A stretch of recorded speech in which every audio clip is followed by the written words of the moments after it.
আজকের ভিডিওটা তারাই দেখবে যারা 2025-এর ডব্লিউপি কনস্টেবল এক্সামটি ক্লিয়ার করতে পারোনি।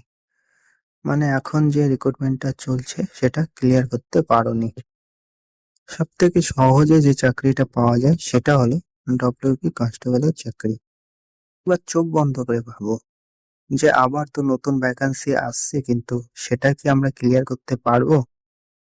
অবশ্যই পারবে, কিন্তু তার জন্য পড়ার স্ট্র্যাটেজিটা ঠিক করতে হবে।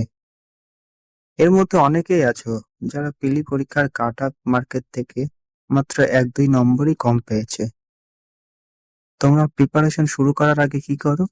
বিগত বছরের কাট অফ দেখে নাও, দিয়ে সেই হিসাবে পড়াশোনা করো।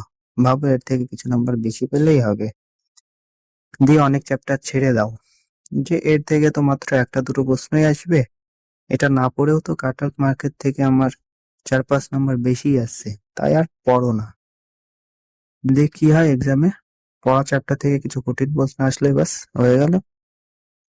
জিআই সবাই মোটামুটি ভালোই পারো, ম্যাথ চ্যাপ্টার ওয়াইজ প্র্যাকটিস করো, কিন্তু সব থেকে যেটা বেশি ইম্পর্টেন্ট সেটা হলো জিকে। এটার পেছনে বেশি টাইম দিতে হবে, চ্যাপ্টার ওয়াইজ পড়তে হবে, রিভাইজ করতে হবে, তারপরেই হবে। মোটামুটি কাট অফের থেকে 20-30 নম্বর বেশি টার্গেট নিয়ে পড়তে হবে, তারপরেই হবে। তো ভ্যাকান্সি তো আসতে চলেছে, সবাই রেডি হয়ে যাও, এবার ক্লিয়ার করতেই হবে।